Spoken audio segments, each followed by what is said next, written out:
What's up, guys? This is Ray and welcome to Asia Films, and we're here to talk about the 2015 Japanese movie Bakuman, directed by One Hitoshi and starring Satoh, Takeru, and Kamiki Ryunosuke. And this is based off a very popular manga and anime, which I haven't actually watched, but I watched Bakuman when it came to the theaters, and I think for the most part I enjoyed it, even though despite not knowing what Bakuman was about, I think this movie was good enough to introduce a potential new fan to the story and make a fan out of them. The story of Bakuman, I think it's quite simple, but it's so clever on everything when it comes to delivering its execution. But it's a story about two high school students, one who is an artist played by Satoh Takeru, and one who's a writer played by Kamiki Ryunosuke. And they decided to get together and create a manga because Kamiki watches Satoh in class just doodling away, and he knows that he's just an excellent artist. So he presents to him with this idea that they form a combo and they start making mangas. And they aim to compete in this contest, which the winners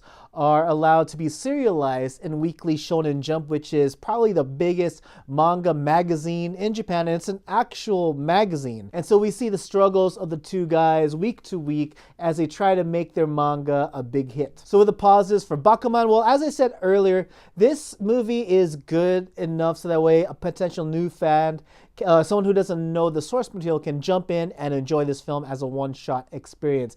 And I think what attributes to that are the performances of the two leads. You had Satoh Takeru, who was the lead character in Rurouni Kenshin and a bunch of other big hits that have come out in recent memory. And he's just fun to watch. He's amazing. He's the kind of character you can easily get behind and cheer. His performance just bleeds innocence and also vigor at the same time. And even his reasoning for agreeing to make a manga with Kamiki's character, it's something we can all relate to. He wants to impress the girl of his dreams, his crush in his class, and mainly because she also expressed interest in what they're doing in the manga they're making, because she wants to be a voice actress one day. So they're kind of dream industries, kind of intertwined. And what she says to Satoh Takeru, if I'm not mistaken, she says that they both accomplish the dreams, that they can can possibly get married. And of course, that would egg any dude on to kind of just go and follow their dreams. And Kamiki Ryunosuke, between the two, he's kind of the voice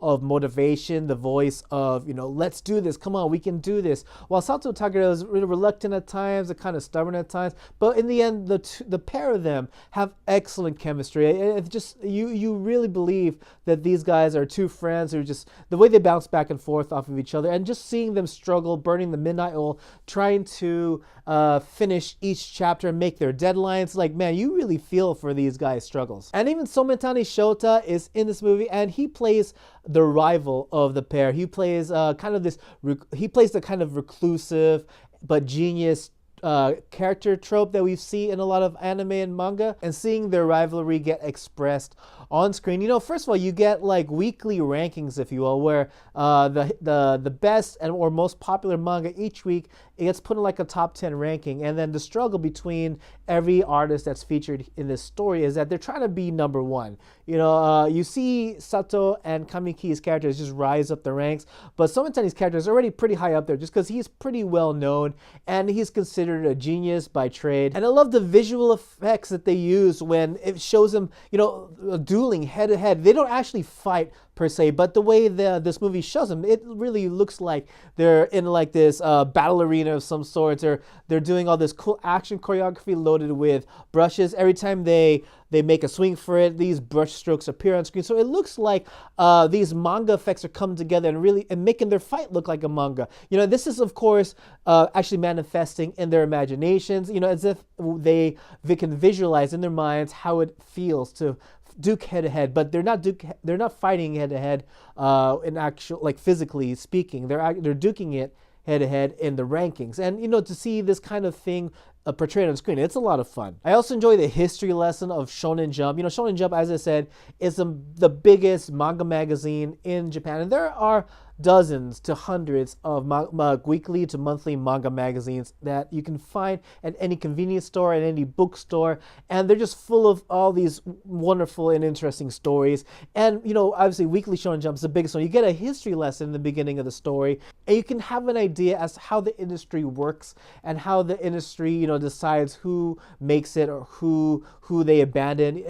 It's all very interesting, especially if, for one, if you're a manga fan and you genuinely like to read mangas, and also if you just don't know anything about the manga industry or even don't even read comic books. I think it's just an interesting history lesson of it all, and just a good insight into manga as a whole. As far as the negatives are concerned, there's only one thing I wasn't feeling, and that was the romantic side plot between Satoh Takeru and his crush, who was played by Komatsu Nana. I get it. It plays a purpose in this story. It's this romantic angle. This girl starts off as Satoh Takeru's crush. I mean, how can you not have a crush on Komatsu Nana? She is absolutely beautiful. But we see the shift in motivation of Satoh Takeru's character go from just as a way to win the girl of his dreams to something more genuine, something more grounded, and something that's much easier to get behind and believe and cheer. But overall, what do I have to say about Bakuman? It is an absolute amazing film. It's entertaining from minute one. It was one of my favorite movies to come out in 2015, and knowing nothing about the story, like I said, knowing nothing about the source material, I went to the theater knowing absolutely nothing, and I came out having absolutely a great time. You definitely should check it out, whether or not you're a fan of manga.